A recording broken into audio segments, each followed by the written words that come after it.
Kate Falcha. Welcome to Irish Granny Helen.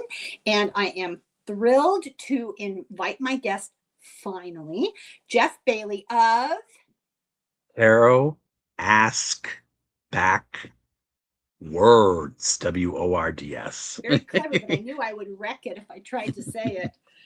I won't even go into details for everybody's entertainment about how difficult it was for me to find your channel since I was looking totally in the wrong name. So thank you for joining me, Jeff. I really Well, you're most appreciate it. welcome. I've been longing to do this too. I admire your approach to the way you read, and I admire the underpinning of research and the erudite manner in which you present information. Well, that's nice of you to say. Thank you. Thank you. I You're admire the welcome. fact that you're a published author, and that we're going to talk about that. That's Okay, pretty I'd love impressive. to. I'd Yeah, love that's to, even impressive. if it's vanity. I'd love to do it. Oh, no, no, no, no. You know what? It's quite an accomplishment in this world of ours where people can't read at all. It's Yeah, there really are more something. writers than there are readers now. What do Really? you think of that little axiom? There are more writers than there are readers, meaning for all these people that write books, no one's going to read them. Well, that's not true because other writers will appreciate Will it. read them. Yeah, I don't know. Does that reflect illiteracy growing, or does that I don't reflect that people are getting brave about expressing themselves in print?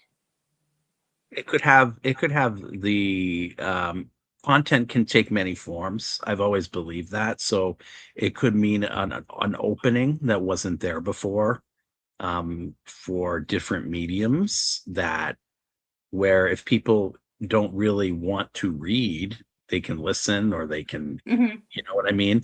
But I Yeah. mean, I think by virtue of the fact that I think part of the problem in the world is that maybe where people had knowledge of classics and they had knowledge of things, and they had where you might take Latin in high school to learn roots of words to help you in other languages, not just English. I don't think we have that same sort of bent anymore. So I kind of feel like it's been eroding over years. So it's become more niche. So in other words, if you're a poet, you're getting messages that are coming from, wherever, and you are sent here to do that. I truly believe that there could be more of that going on when we go more inward. And I've Oh, seen that's that an reflect. interesting way to look at it. So Yeah. I'm much more harsh and judgmental and Oh, really? Well, I mean, you might be more harsh and judgmental in what you write, but by going inward in what the channel messages are, they could be negative. They could be, yeah, yeah. yeah, yeah, Yeah, people have always said, oh, Helen, you should write a book. yeah. And You I would feel be like perfect to write a who book. I have nothing to say, and I know that sounds crazy, but you have to have a consistent, cohesive point of view to get across in a story. Nobody wants to just read bleh. You have to have some kind Yeah. of organization and point, beginning, a middle, and an end, right? And so Substack is great because I will have nothing to say for a month. And then one day I'll go, oh my God, I have to write about this, and I'll just get all snarky, right? Hmm. And I like doing that because it's an opinion piece and it's limited in scope, and I can spew out my venom or my angst or whatever it is, and then walk away. I can't imagine why anybody would want to read 300 pages of anything that I had to say. It would that's just too much. Although I Hmm. often thought about writing about my family, but I have to wait for them all to die. The problem with that is I'm the oldest. They're So, the inspirations, or just, by virtue of, I like to play with words. So when mhm. I'm playing with words, sometimes um, the A word that we were talking about before, I don't mean the swear word, but rhymes with something else um, that I was thinking about today, and I've already started writing about it. Um, and sometimes the rhymes that seem a little more contrived or forced aren't that way, because there's a germ of information that you get from something that doesn't make it seem contrived, because the jumping off point might seem that way, but it's not. But you were saying something interesting about who wants to read 900 pages of Well, whatever. I We didn't put know 300. He'll not give me too much credit. it's a valid point. And I mean, unless it were a signed reading, I guess no one ever became a published poet making a lot of money. So that's a valid thing. But poetry is more fragmented, so obviously if you are the type of person though, which I know you are, very organized and methodical, and I think when you present information just on having watched the videos, that's the direction you'd want to go in. I see more of a market still for that instructionally than I see for, at this point anyway, for any type of channeling or any type of thing that would be very much niche, or if it's all in the same tempo, which a lot of my work is, which I'm sure you've picked up on. It's very much, in some cases, middling to be generous, and then in other cases, dour. You know what I mean? There's a lot Well, of hey, doubt. you know Yeah. what I tell everybody? My spirit animal is Eeyore. So I can relate. Uh, that that's kind of you to say, but I actually, it's funny, I wasn't thinking of it in terms of making money. I was thinking in terms of who would want to read it. Not because who would pay for it, but just who would want to be bothered. I Yeah. don't have that I think exciting of a life. we tend to think now, I mean, everything has to be commoditized, or whatever the term is, but commercialized. My biggest problem with that is, as I said before, content can take many forms, but I think that if you are in a space like this where you're already commanding that sort of information and you have the ability to synthesize information, you might actually have a new spin on things that no one's thought of before. I'm sure you have a thesis about a few different things that you haven't maybe do you for mean do you mean I might have an opinion here or there? Oh I yes. say thesis. Yeah. No, Yeah. okay. So we are completely ignoring the fact of who are you? Why are you here? And where did you come from? So I Oh, always love to know, because I'm super nosy, what your family background was oh, I'd love to do. like. Yeah, Okay. yeah. So go for My, it. what Tell do you us. call it? My not my elevator pitch, but my origin story. So I was born Jeffrey Paul Bailey in Fontenay-aux-Roses, which is the suburb or enclave of Paris in Soccer. France. Yeah. Um, il y a rien à manger pour les chiens maintenant, mais yeah, they're here. My two dogs are in the room with me. Oh. Yeah, there's nothing for them to eat, but they're here. I was born, as we were talking about backstage, to two parents who were traveling abroad, one of whom was pursuing a PhD in French to teach um, uh, English, who was teaching English to French speakers at that time on a visa, Hmm. but he was getting his PhD at the University of Paris. Wow. And my mother was with him at the time when they had me. And I have two godparents still in France, in Annecy, which is towards Switzerland, toward that side of France. And the last time I was there was in 2002.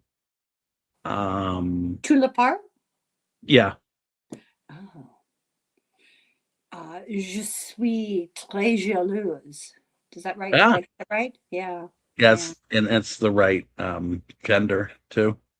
Oh, I wouldn't know. I just spew it out, and good luck if it Yeah, works. we took a train from Paris down to Annecy, which is probably, I want to say, a good 6 hours. Um, and it was part of a trip we also took to go to Ireland, where we went in through Hmm. Galway. That airport, Oh, I think, is the name of it. We were I there for don't like, know. I actually don't know if there's an airport in Galway. I okay, know there's Dublin and Shannon, and I'm assuming probably in Belfast, but I don't know. I mean, when I left the country, we left from Shannon. And when okay. I went back, both the times that I've been back, I went through Dublin. Uh, we drove to Galway. Well, actually, that's a lie. We took the train across the country, which is a shorter trip than it is from my house to the city. It's so funny. My cousins came from They live outside Dublin. They came probably about 2015-ish, and they went to Canada. And they got in touch with us and they said, okay, we're going to spend a few days here in Canada. I think they were in British Columbia. I think they were in Vancouver. And they said, and we're gonna go tomorrow. We're gonna go to Yellowstone, and then the next day we'll come to your house. And we're like, whoa, whoa, whoa, whoa. Are Oh no, you kidding serious? me? Yeah. They Helen, just, oh my God. they Yeah. didn't understand. So when we were driving around, the west coast of Ireland, I'm directionally impaired. Um, so Galway, and then we went to Sligo, and we went to Donegal. I lived in Donegal as a child for a short period of time. So we went to the Balik factory. I'm kind of partial to Balik, China, and Mhm. we went to where they make it all by hand. It was pretty I think it was you told another woman on another channel about that too, very interesting. I mean, because I I was made a watching made a that. huge impression on me. I Yep. saw the river where they got the clay. That's all I can say. So yeah, it was weird because you would be driving and you'd know you were in one county, which I guess is kind of like a state, if you try to compare. And the next thing you know, you'd already passed through another one and you were into a third because the distances are so concentrated. But that's so interesting. How old were you when you left France? Or so when they wanted to stay there, but the visa was not gonna. Yeah, it was actually no. Wait a minute, it was two, I think. And at that particular time, it was the late 70s. So the market, I got to be careful here. The market over here then for professional stuff was not good. So they would rather, and when they came back, it became hard for my father to find work because he didn't want to teach, which was the most ridiculous thing because he What was he felt going to do? this is what I'm going to say, and it's funny because my eighth grade science teacher said that. Well, what does one do with a PhD in French or credits to a PhD in French? Well, he never ended up getting the PhD, but he ended up, as I told you, working using French in a very tangential and ancillary way for a French wine and spirits company called Oh, that's Cobra. right. That's right. Yeah, Yeah. out of Manhattan, which brings in Louis Jadot and the He could one. speak to customers Yeah, he could or speak to people, and they were grooming suppliers. him at that point when we lived in Katona outside of New York City. He took the train in every day in 1983. They were grooming him to be like a vice president of the company, but he couldn't stand the person because he couldn't do anything. The French, not the French owner, but the French president of that company, they didn't get along. So what ended up happening was they gave him work as with brokerages in northern New England or Maine, New Hampshire, and Vermont. So in 1986, we moved to no 84. We moved to Hanover, New Hampshire, where Dartmouth College is, and he Oh, he taught French there for a while at night, but also was working as a regional manager for that wine and spirits company because they hadn't had one ever in that area to get placements for these certain products that they had, like Louis Jadot or other types like Bouvet Brut, sparkling wine, into these places like the Hanover Inn or which is Hanover's where Dartmouth College is, where Jake Tapper went, and where all these other people went. well, But one of my, I was a Girl Scout leader, and one of my Girl Scouts went to Dartmouth. I had like, probably about six older girls. I had a bunch of girls of different ages, but I had mhm, six older girls, all about the same age as my older daughters. And two of them became doctors. One of them went to Dartmouth and she got her PhD in some kind of weird math thing. I don't know. I mhm. can't even describe it, let alone explain it. And the other one became, oh God, what was it? Like a union organizer. Really, yeah, Yeah. Then it's such a another became a beautiful part. dancer. It's Pardon such a me? beautiful part. It's such a beautiful part of this country.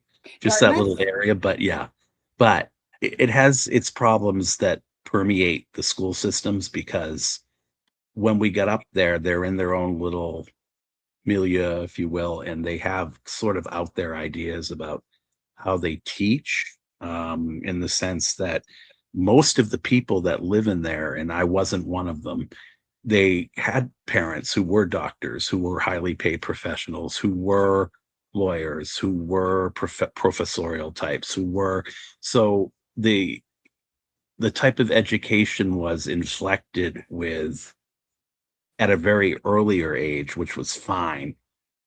Um, m- More language artsier and artsy fartsier stuff, and I had no artistic ability at all, Helen, as I told you. So we had a kiln to Yeah. make Yeah. with clay. Yeah. And my father knew I hated art class so much that I'm like, I can't do it. And this was a disservice I did to myself, because it affected me later on, where everything I didn't like, I would just turn my nose up at and not study it and sink myself. But anyway, he went in to talk to the art teacher, whose name was Willa Black. She was an accomplished artist of some type in that area. And I think she's since passed, but Jeff doesn't like art. He can't do art. Pull him out of art. He doesn't want to be in art. And then I remember looming in the hallway, like lurking between the library, and always wondering what they were doing in that class. And I don't know why. And she came right to the door one day and saw me, and then said, "If he doesn't want to be in my damn art class, don't make him come by it." And I remember too, as I got older, the same thing would happen, because I hated geometry, I hated chemistry, so I kind of feel like um, I got away with murder and academically, when if I didn't like something, and I still got into 8 of the 9 colleges I applied to. But my problem was, if I had applied myself a little bit more, I think my boards would have been higher. And these are the things I still beat myself up about Oh, come today. on. It's not, I hate, I'm not being unkind when I say it's been a while. Yeah, it's been quite a It's yeah, been I a know, right? long Get over it already. Yeah, get over it already. time. Yeah. And the thing was too, like, I can remember in 12th grade too, we took photography, and we did something in the dark room, and it came out horribly. And I remember the teacher's name. I went up to world history, and someone followed me up who was in the photography class with me in world history, and gave me, "Anne wanted you to have these." And they were too horrible, horrible. And I know she did it on purpose to piss me off. Too horrible. They weren't even manageable, um what daguerreotypes or something. Anne wanted you to and they were just basically all wet with, all kinds of Yeah, paint. yeah. So I have, and I remember having panic attacks in chemistry class, where we were talking about moles, and you know having to balance each side of the equation, so the problems, yeah, I mean, but what I do want to say is, later on, when we went back to Hanover, because I grew up in Concord, New Hampshire for most of the time, as I told, I think, Helen, I mean, Allie, and it was about 15 or 16 years there. It was between 1986 and 97. We went back up to Hanover, and I could drink anything I wanted then. And then it was just like so much fun to be back where you grew up as a kid, and then see that area again. Would you Um, live there? Do you care if about I could afford telling it, where yeah. you live? If I could live in um, a place like Hanover or Lebanon, New Hampshire, living in Massachusetts, I mean, it's probably six and one half a dozen of another as far as expense nowadays. But if I could live alone from where I am now, I would gladly do it. But that's a whole different issue that would bleed into another arena I don't want to go No, in. yeah, I know. I think a lot of people are contemplating that kind of a move. I think that's not, I'm not surprised, Mhm. yeah, I'm not surprised at all. So, was English your first language? Um, they spoke both to me. So Oh. I think from the fact that I can understand French when it's spoken to me, but if I look at you blankly because I can't have the reaction time to respond in full, in kind, the way I can No, to you. you learn both at the same time. You're bilingual. To a certain degree, yeah. I mean, I You took French in were. high school too, so Yeah. the boards were there for that too, and I took it again in college. So when I go, I can, je prends du thé avec du poisson avec, I can do it. Um, the tenses like the subjunctif, the subjunctive Oh. tense, the passé simple, all these ones where it Yeah. gets really esoteric or really Yeah. strange. Yeah. Unlike Spanish, I think there's something like 6 or 7 or 8 tenses more in French. French. Oh, French is Yeah. crazy. Yeah. Well, it I think this is true of most languages that are a second or third language. Most of the time, would you agree that people learn another language to be able to travel and to talk? Mhm. Okay. Mhm. So I have this personal theory that I practice with no shame whatsoever. If I'm going to go to a place that speaks a different language, which probably will never happen again, but I will try to learn something about the language. And so we went to Italy, and for about a year, the two of us, independent of each other, but the two of us tried to learn a little Italian. So this is the funny part of the story. So we get to Italy, and like I said, I have no shame. I'll talk to anybody, as you can see.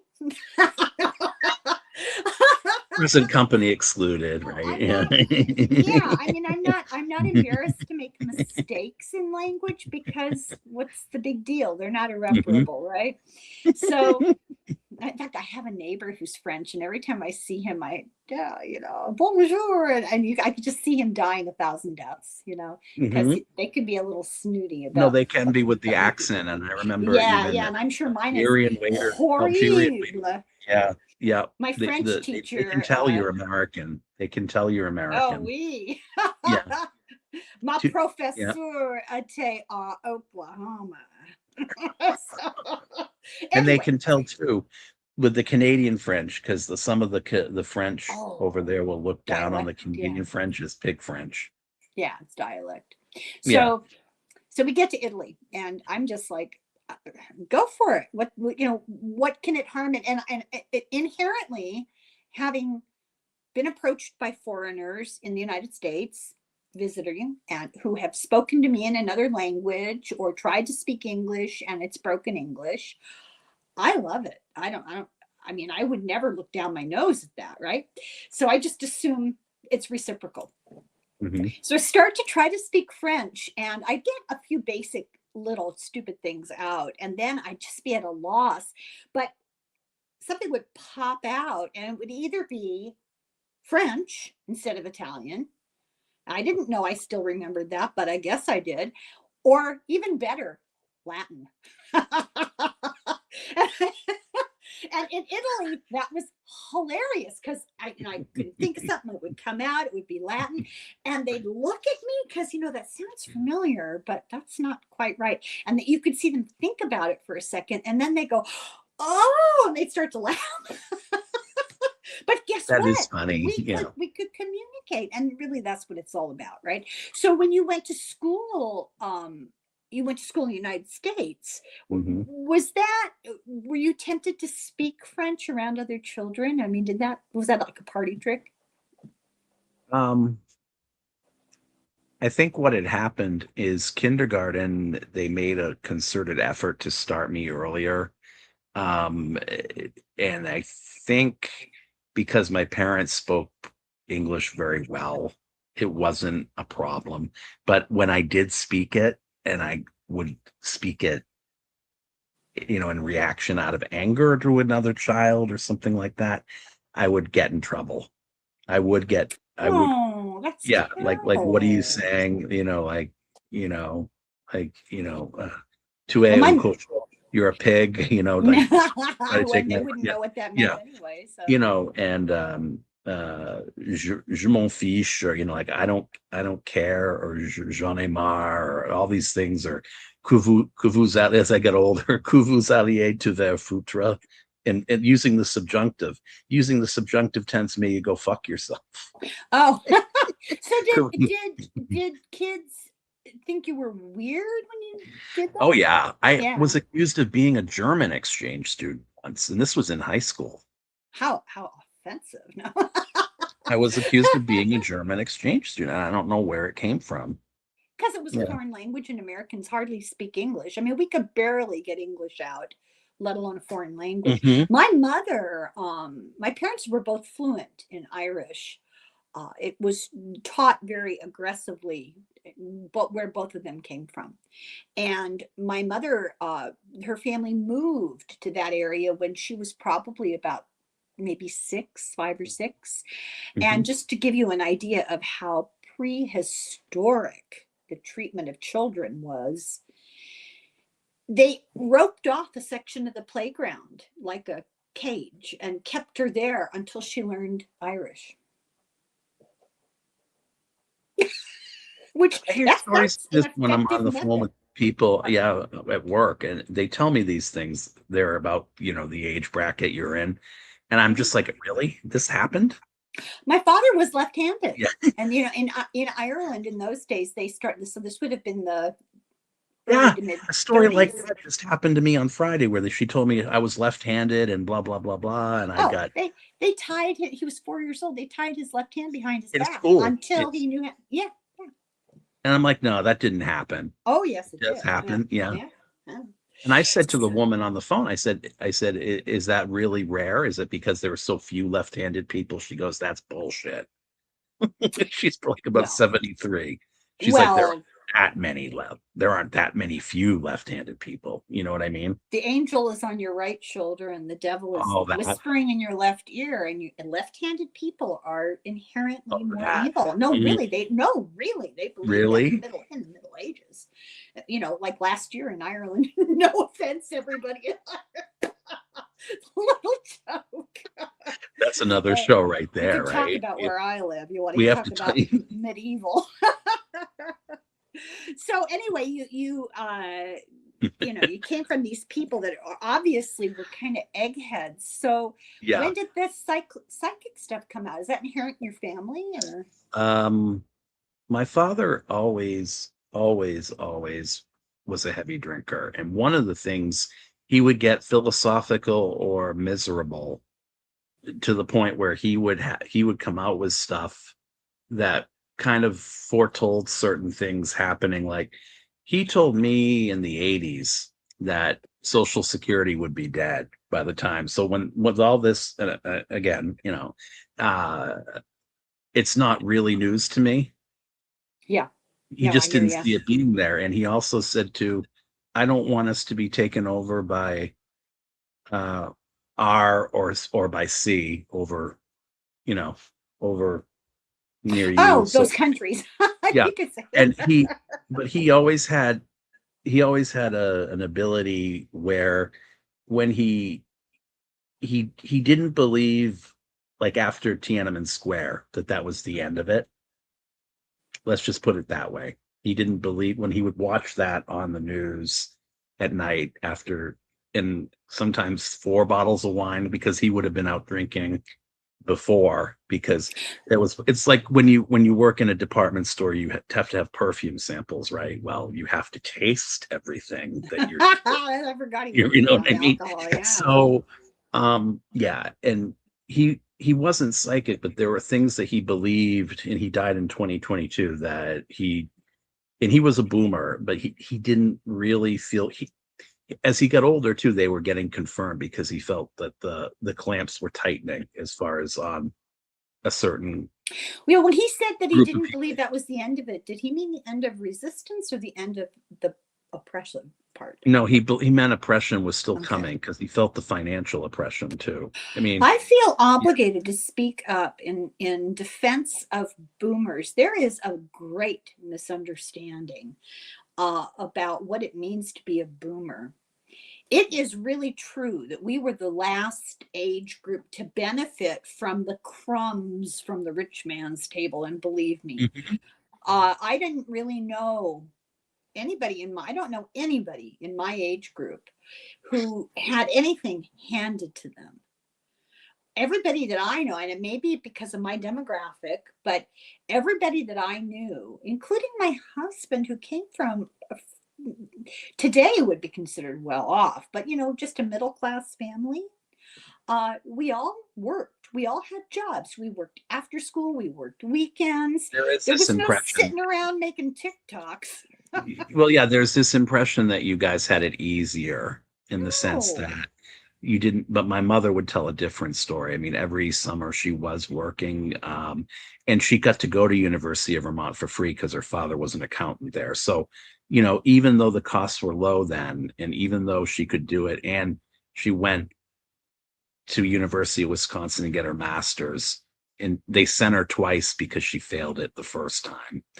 Oh, wow. And she failed it the second time, but that's the point is she worked like she worked every summer. She worked, but there was this sort of sense about,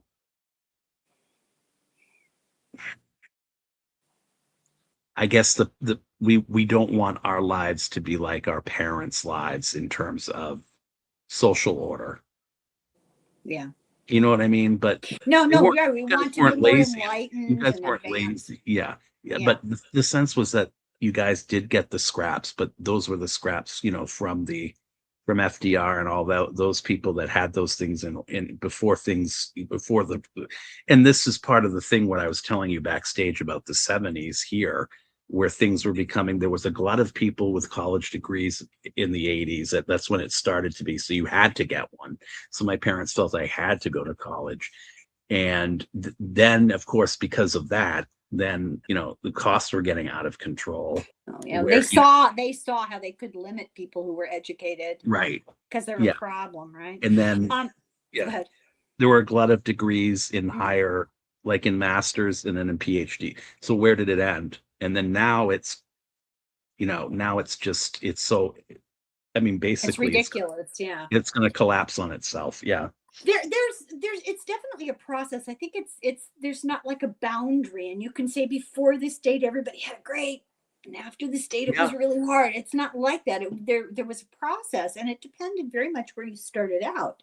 So like I said, my demographic, I hung around with a lot of people who had really big families and not a lot of money, and everybody worked all the time, constantly. I mean, I worked when I was 12. It wasn't legal, but I worked in an office. I worked since I was 14. Yeah.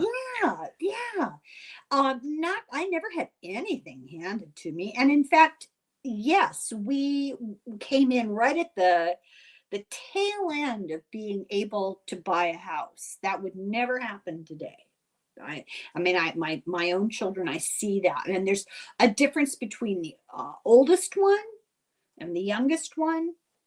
Different planets completely, as far as opportunities. What's the age difference, Helen? 15 years, 16 years. That does make a lot of, yeah, they're spread out. I have one that's 45 and one who just turned 30. So okay, that's a big difference nowadays. Yeah, it's a big difference. So is it ever? But what was I going to say about? We drove a 2-door hatchback, 3 car seats in the back seat for years. And then I graduated to an ancient Vanagon that the driver's door wouldn't stay shut even if you locked it. The passenger door could not be unlocked. The sliding door would just randomly slide off and fall into the parking lot. You could see the ground and holes on the floor of the car.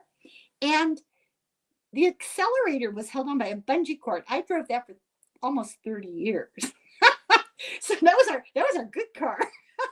So we made accommodations, and not everybody in our group made those needed to make accommodation. I mean, we didn't go places. That notion that everybody got a vacation and everybody had 2 fancy cars, and that was probably Or you had a teens were, second home, or you had a second home, or you could go away for the summer, or oh, right. Yeah, yeah, right. Yeah. you know. And even as a child, my family didn't live like that. I mean, I never, ever went. I went one weekend to Girl Scout camp, uh, and saw a dead deer and never went back. That was the end of that for me. Thank you very much. But we didn't have those like long. My own children actually had that opportunity because a rich guy here in town died and left money for that distinct purpose, and so we were able to take advantage of it. But it was charity. It wasn't. And even still, they say now like the millennial one is a big baby boom generation, right? So I was X or Y. I was Gen Y, so 1975. So they say that that X and Y generation were not easily marketed to or ignored, or Oh, I they hear were a lot about how they were latchkey neglected. kids, yeah, or that, yeah. Yeah, I don't know, because I was like, I'm in between that age. I was a Hmm. young adult. I didn't have children, but I was a young adult at the time, in the 70s and late 70s, all the way to the late 70s. I Uh, think I, but I'll put it in perspective for you. I didn't have a TV, and I never saw Ronald Reagan when he was president. really, He was oh, governor of California, and he effed California so badly that I couldn't say his name. I couldn't hear his voice. I couldn't look at him without the rage just bubbling up. Yeah, I never saw him as president. I never heard him make a speech. I just pretended he didn't exist. I focused on my babies. That's what I did. And I think that might be happening now for a lot of people. oh my God. No, I just, I la la la la la because Do you I really? would have Yeah. I would have had a stroke if I had given it the sort of attention it probably deserved. It would have really driven me absolutely over the edge. Well, yeah, and then all the things. Well, we go into shady territory if we go into I know, story. I'm sorry. It's so Yeah. hard not to. It's difficult. It's difficult. Well, better times will come and we'll But be you able to. were asking me how my psychic journey began. Yeah, So, how did we get so so sidetracked? for me, it began working in 2016, as I told you, where I was getting the 666 or the 1666 or the 66.66 conversion rates when I was fundraising. And the only way I knew how to learn, Helen, about what was in the news to be on top of stuff, because they give you scripts in the DCCC and the DSCC, you would be calling in one call center for all of these, Emily's List, the 21st Century Democrats, all of these political organizations. What I got into it, or how I got into the psychics, was I ended up coming on here, and I was always on Facebook reading articles, and then I decided to come on YouTube and just see what was going on. And then I discovered, I believe it was Truth Warrior Tarot. Then I discovered Scott's Spiritual Essence. They were reading politically. And then at the Oh, time, so when you say you were coming on, you weren't on the screen. You were watching, yeah, watching I it. was Yeah, watching. yeah.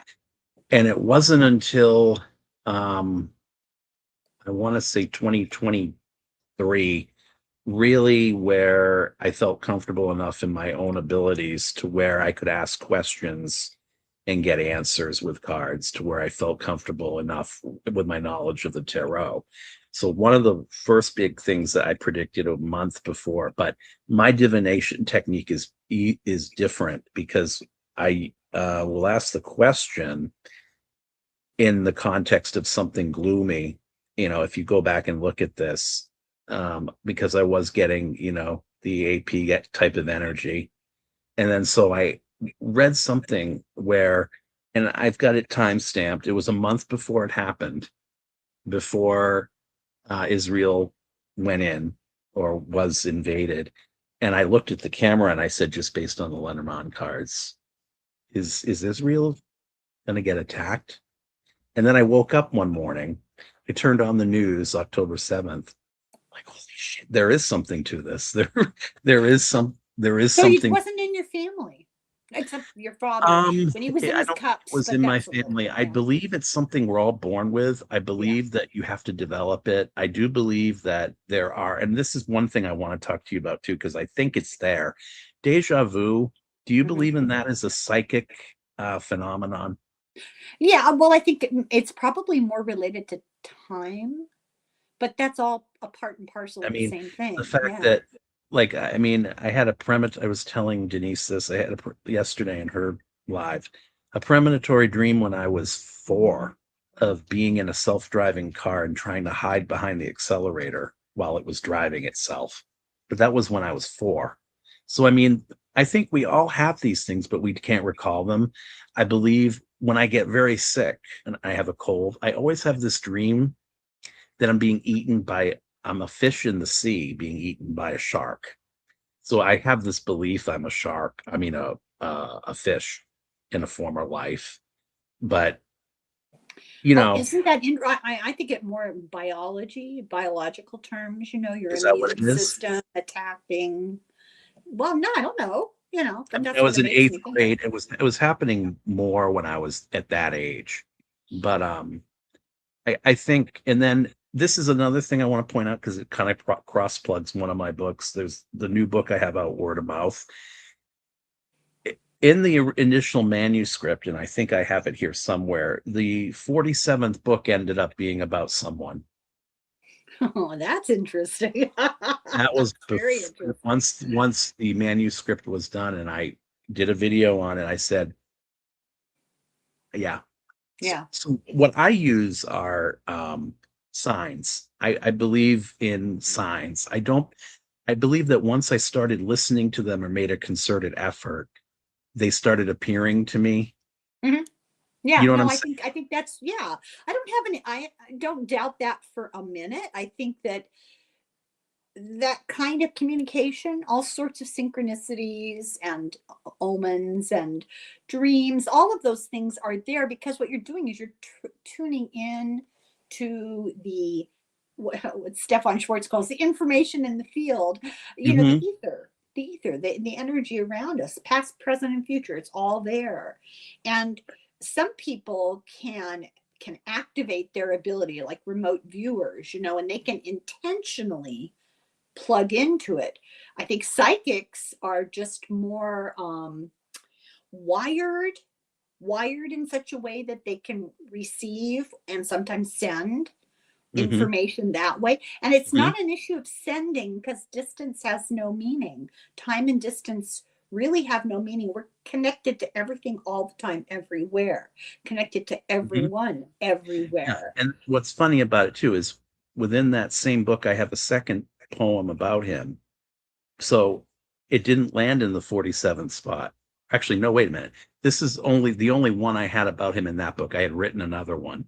But the fact that it landed in the 47th spot, That's very interesting, isn't it? I'm certain of it. I was certain of it then. And um there was only one other psychic on YouTube at that point. I mean, and again, I'm not going to go into this, but I think one of the things with this is this our abilities come from our own individuality about how we channel, and that's where my first book, Speaks for Itself, came from.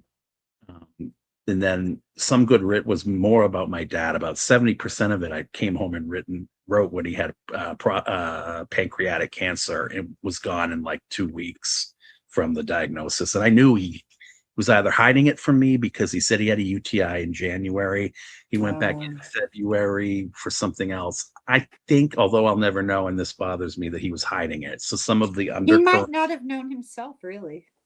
maybe, Or maybe. denial. I Denial mean, is he pretty had a big. glucose level, and I know he was diabetic and still drinking at the end, but Oh, he well, that's good for your yeah. pancreas. That's very good for it. I'm He joking. had a I'm joking. I'm joking. he went like this. He went, oh, whatever, and then was on the morphine and then was gone within the Very weekend. And quickly. Yeah, yeah, it can happen that way. Yeah. um, That's sad. and I I'm can sorry. remember a glucose level of 300. You know what I mean? For a Yeah, I diabetic. do. Yeah, I do. Remember from what I've learned and read, I guess cancer feeds off of sugar cells, or sugar feeds off of cancer, or something like that. So, It's not a and good combo. Yeah. no, and what was it? The what do you call it? The bilirubin that is between in that area. There's a way Yeah. where it had spread to the liver, which is ironic. Well, not ironic. That's the wrong choice of terms, because that's when the literal meaning is the exact opposite of the intended meaning. It was just kind of weird because everyone thought he was going to have, scarred liver or some sort of liver disease that will kill him from all the drinking. Well, it was what came in through the pancreas that was spreading to the liver. Yeah, You know what I mean? yeah, it's all connected, right? And your islets are what produce insulin in your body, and they're so it's all connected. So it's hard to parse what came first. It's the chicken and Mm-hmm. the egg, kind of, Mm-hmm. Mm-hmm. Yeah, it's very bad. I have a neighbor who died of that last year, and it was really sad. Yeah, happened fast. Guy in Yeah. his 90s, though. Yeah, Yeah. still. As I'm rapidly approaching the 90s, that doesn't seem Well, that old you anymore. know what? I mean, I think this is the thing too. I mean, I don't know if you meditate, but Well, I let's just say I try. a lot of the hits I get are through either meditation or in the shower especially Oh, for ideas for readings. They yeah. come. So the germ is almost as important as the actual answer, because the question might seem absurd. Like, I was on a different channel today asking about something. I won't go into what. It was PO, but um, a lot of my questions don't get answered. But when they come off stream of consciousness, I'll go back and read on them, and they're so far flung um, that I do want to just read on them to see if something else will appear. You know what I mean? Like, Like maybe they're a hint of a direction to go in. Mhm. Yeah, Yeah. I I'll tell you, I always this is how the process works for me, is that I'll hear something and it'll kind of ding a bell, and I'll go, oh, that's interesting. And then I'll brush it off. And then in a day or two, it'll present itself from a different direction. It'll be in the newspaper. Yeah. And I'll go, oh, I thought I heard about that yesterday, and I'll, Yep. later I'll forget, and I'll forget about it. And then I'll go for a walk and they'll be talking about it on a podcast. And at that point, usually I get that feeling like, okay, I get the message. This is an important topic. And so what has happened for me lately is almost anger at the world, that we are all fixated, and I'm including myself. We're all fixated on an outcome we would love to see.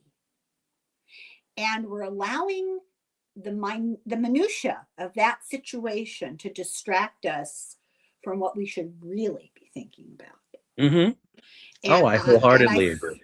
think my fear, and fear is a survival skill. It's not bad. There's a real sense in this community that, oh, you don't want to be afraid of anything. Don't have fear. Fear is what motivates us to try to stay alive. Fear is the biological Mhm. response. What you want to have in response to it is courage. And that looks different for everybody. But For everybody. my Yeah. fear And has courage can be been, resignation for some people. That's where I'm at. yeah, Yeah. me too. Yeah. Now I think you you can feel courage in a variety of different ways. And I think that what we need to be doing is acknowledging that this is supposed to be a growth opportunity. And even if our lives don't change dramatically, we're observing something, we're bearing witness. And the question that we should be asking is not, when will it end? But what am I supposed to be learning from this? What am I supposed to be doing in a positive sense for other people Mm-hmm. from this? And Mm-hmm. so I've been more interested lately in, I don't want to obsess anymore about who's going to be around and who isn't, or you know what Mm-hmm. I mean? I don't care anymore, because it's, I hate this expression, but it's apt, flogging a dead horse. We know We Yeah. know what these people are. We know what they want. We know how they plan to get there. We know all that. And it's not the intention of the creator of the universe that we don't get born with an itemized schedule. At this age this will happen, and when you're this age this is what's going to be happening in world events, and this is the outcome that you can expect, because that's like having the answers to a test before you take the test. It's That cheating. reminds me of the expression, there are no mistakes, just experiences on some That's level. right. Yeah, that's right. And we're supposed to be here to learn. We're not supposed to be here to know the answers ahead of time. And that, and sitting with that insecurity and that not knowing and the fear, that's the fuel that drives us towards That's this. personal Yeah. evolution, right? And it's no fun. It's really hard. I don't take these things lightly. I don't say them because it's all piece of cake. Don't, stop obsessing and, grow. And I what I find so telling about what you're saying is you said something very poignant, that courage can mean something different for everyone. It could mean someone taking matters into their own hands, and I'll leave it at that. Yeah, It could mean yeah. resignation. It could mean, but see the very faces and facets of that, the way they're presented in a lot of these different channels is the same. It's that it's like will this happen, and then of course it's usually, of course not, of course it won't happen, of course not, or it'll be Yeah. fixed, Don't worry or your pretty little head. And don't here's the worry. thing. What did they say in Buddhism? What did was it Alan Watts? What did be here now? We're supposed to be living in the moment. And it's human nature. I think that fear of the future Hmm. is a survival thing. That's our biology. But we're Hmm. supposed to grow beyond our biology. So Yeah. that doesn't mean you ignore it. It means you acknowledge it, you prepare as best you can, but we are, each of us individually is here for some different purpose, each of us for a purpose. It may be some grand gesture we're going to take. It may be the one neighbor that you smile at once and it makes all the difference in their lives. Hmm. And that sounds really stupid, but it's Or the it could only be the example. last breath you take. Exactly. Or it can just be to bear witness, Hmm. and because there's something about you, meaning each of us individually, spiritually, that will learn from that, from bearing witness. And it doesn't seem dramatic enough to even comment on, but that may be why you're here now. Well, and I mean, yeah, that comes back to what we were talking about earlier about how we interpret if we make, I said concerted effort to listen and to look. To me, maybe concerted now wouldn't be the right word. It would be just how we take it in, how we assimilate it, and then how we process it. Because every one of us will get a different part of the story, but there really is only one truth. But what I think is so clear is we are having a shared experience. Um, and I think the thing that disturbs me the most about this, and I'll leave it at that, is when there's siloing, and there is, comes philosophically too. There is no to say reality subjective is, I mean, I don't know how you feel about that, but to say that there's no objective reality, on the other hand, I I don't know where. don't know. I don't think language is adequate, because here's my take on it. Each of us is born with a karmic burden, good and bad, right? And past life experiences and some sort of vague plan for why we're here and what we're supposed to be learning, right? Each of us comes from a different family, has different friends. Our life experiences immediately from your first breath are different. So by definition, that's subjective.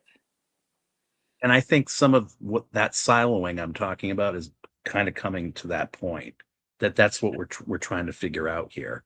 Well, And we're supposed to not get mired in and that. we're not supposed to get mired in it, but yet it Yeah. is a big philosophical, metaphysical question too. Well, I but it's mean, not that big. It boils down No? to Okay. what are you going to focus on? Are you going to focus on your selfish self, or are you going to wake up and realize that we are all accountable for each other? And if one person suffers, we all suffer. And I've But had people is there only one argue. reality though? Is there only your reality? Is there my reality? Is there, 8 billion realities? Well, to me, that okay. Now, I'm not trying to be offensive. Don't take this wrong, but No. to me, that's like an intellectual game. Because the truth is, each of us has a completely different experience of what we're living. I mean, Mhm. that goes without saying, right? Are there But we certain all things though that share we a all have to unified. agree on? Are there Pardon all me. things that we need to agree on Yes, in I do believe organized that. society? Okay. Yeah, we're all here for one purpose, which is gaining knowledge See, and this is where I think returning. we don't do it. This is why We I don't think do it. No, yeah, because we're too busy yeah. obsessing about what the latest thing on TikTok is, and who's going to the Met Gala, Mhm. and how much that car costs that you wish you could buy that you're going to go into debt Like I was for. watching, I think it was Khloe Kardashian at the Met Gala. I don't know if you saw that. I think you mentioned it too when I watched you with Denise. I don't Uh, think I saw her. What but I did she was do? watching that and I was reading all about it, and I'm like, well, this to me is like the height of nihilism, and this is kind of what I'm thinking is like, here we are, and with these existential sort of questions, and Nobody you're not being cares. asked. Yeah, yeah, People don't yeah. care. Yeah. But then what does that tell you? I've thought about this a lot because my impulse, my personality is I want to make everybody agree with me. I want to fix everybody's perspective. I want to make it all better by convincing people that this is the truth, you know? Mhm. I would make a great door-to-door religious person, you know? And that's why I think each one of us, has to take the signs as we get them. That's right. And I mean, yeah, I know up here that you can't, it's not your place. You can't do that. yeah, In here though, there are days when I just want to try to convince I people. know. But that's where I am right now on my channel. I'm at this nexus where it's very clear to me now after almost 6 years that anybody who will be convinced or wants to be convinced or wants to know already is. It's not my place Yeah. to convert the world. I mean, that's not my job. My job is to figure out what I can do for the greater good. And preachifying at people is not very effective. No. So No. providing information is more And what I can do.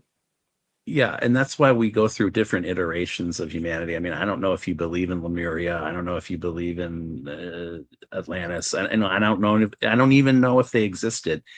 But I question why humanity seems to want to cannibalize itself. Well, It I think we're seems to inevitably, flawed. yeah. We're a failed experiment. We're I flawed mean, genetically. I mean, I am pessimistic. I don't know if you've seen the books I've done with Paul Wallace, and his whole thing is that humanity is a hybrid experiment that's gone bad. That all these ancient scriptures all say the same thing. The gods, the powerful, smart, mhm. advanced beings came down and hybridized us and taught us how to grow plants and taught us how to herd animals and waited to see how we would unfold as a Mhm. spiritual experiment, but a biological experiment too. And we always come to the same point, which is where we are now. And it all goes down the toilet, right? Mhm. So, how many times can you repeat that cycle before everybody says, "Oh, okay, you guys, I guess you've Yeah. proven there's no hope." Well, and or how many times do they want us to repeat those people that maybe, have come down here to take our embryos and do these things to us, Yeah. maybe life is sustaining, and maybe that's what some of the fascination with the future, the people that are kind of um the who are on the vanguard of redefining humanity, just to put it in those terms. Like transhumanism and that whole Yeah. concept. Yeah. Yeah, yeah, Yeah. yeah. Oh, that's lunatic in my opinion, because they're not operating from the same core belief or understanding. Really, it's not a belief, it's an understanding that you're not your body. It doesn't matter what you do with your body. It doesn't matter where you put your consciousness. You're not your body. And so rather than focusing on something that's going to make you live forever, which is Mm-hmm. just nuts. Mm-hmm. Maybe And we that's where a should, lot of this came from, the cryogenics, and then we've evolved yeah, into the transhumanist and all these things. yeah. There is that still that sort of, do we want to do this? You know what I mean? Like, do we want to entertain Well, this notion? look at the caliber of people who are at the forefront of this: eugenicists, Nazis, racists, misogynists. I mean, it attracts all the brightest and the best, doesn't it? What did my mother used to say? You lie down with dogs, you get up with fleas. That's so true. Or another, what was the other thing my dad used to say? You know, by your friends you shall know them, or something like that. By, you know what I mean? The people you hang out with, you're going to be judged. You're going to be judged by who you hang out with, and you're hanging out with a bunch of eugenicists and racists. You're going to be judged. Yeah. I know you're not supposed to judge, but that's my hobby. So, you know. I'm so happy you mentioned the Kardashians. We have to mention them in a critical fashion at least once an hour. They are my, you'll understand what I mean when I say they're my bête noire. Yeah. Yeah, yeah. There's something about them. I just can't bear it. Are they subhuman? What do I hear down there? Oh, you want to see Teooper, the dog? Yeah, yeah. Okay, let me bring him in. It's a cute little bark.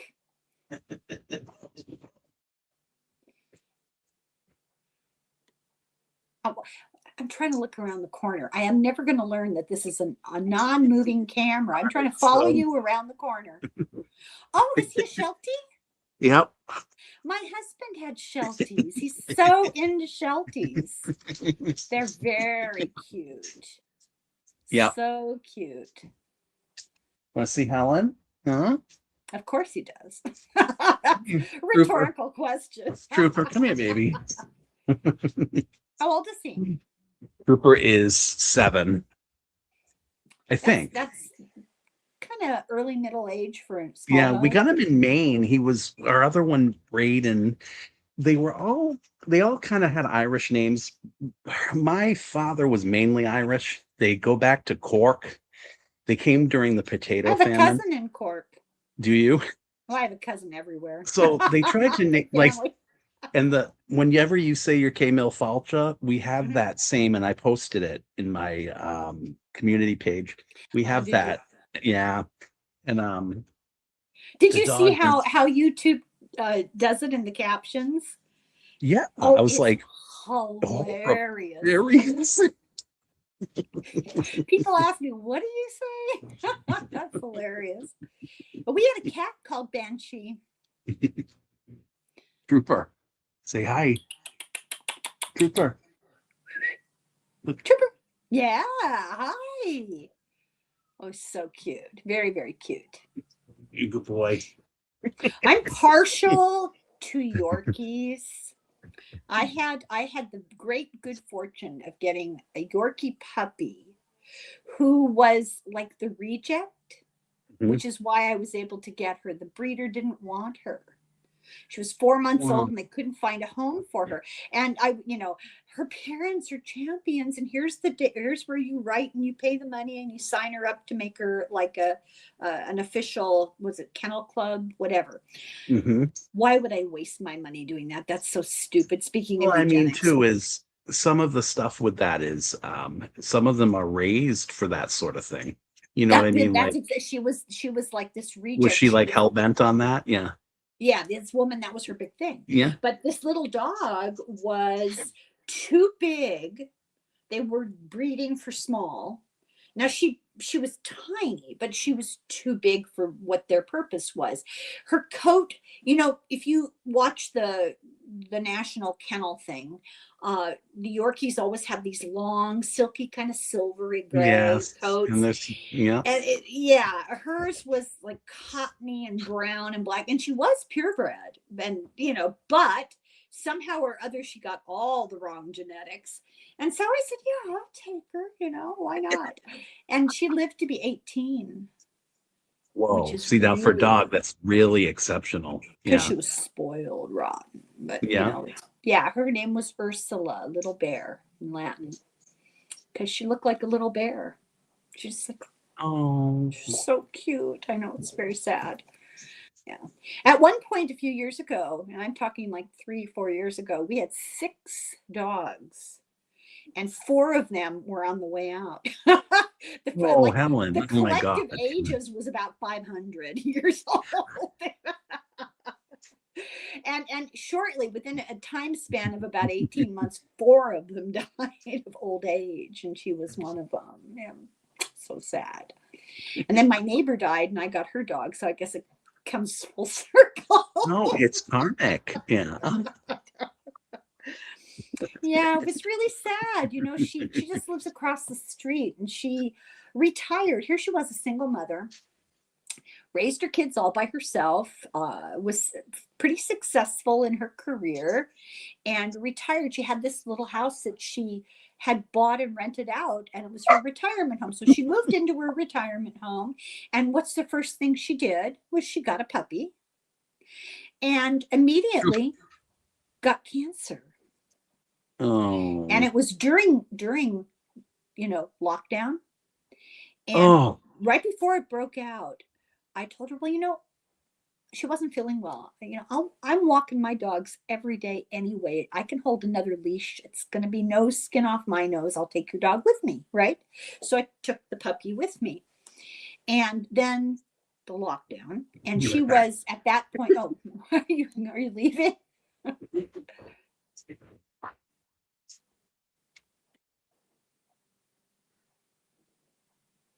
I think he's gone forever. All right, this is what you're going to do for Helen. Come here. Come on. Come up here. Come on. Here. Now you're going to eat. She's so cute. That hair is something else, isn't it? To It comb is. it. Yeah. It's a pain. Yeah. Anyway, it went to her brain. And so she didn't know from precautions, if you know what I mean. Yeah. So I volunteered to take the dog for her while she was sick. Yeah. You know, we kind of knew how that was going to turn out. So I inherited the dog. Yeah. Her kids didn't want her. The dog, not the mother. The dog. Uh-oh. He quit. I think the dog stepped on the computer. That's okay. We'll call it quits. We were just chatting. Oh, here's back.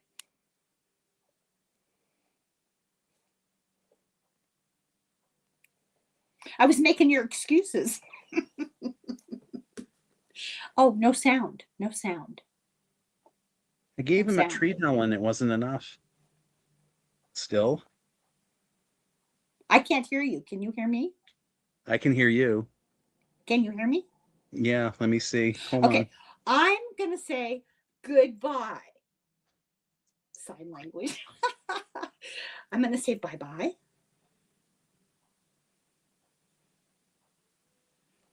Thank you. Thank you. Thank you. Call me. I will. Bye, everybody. Thank you, everybody, for watching. Bye. We're doing this again when someone's not as voracious, so to speak.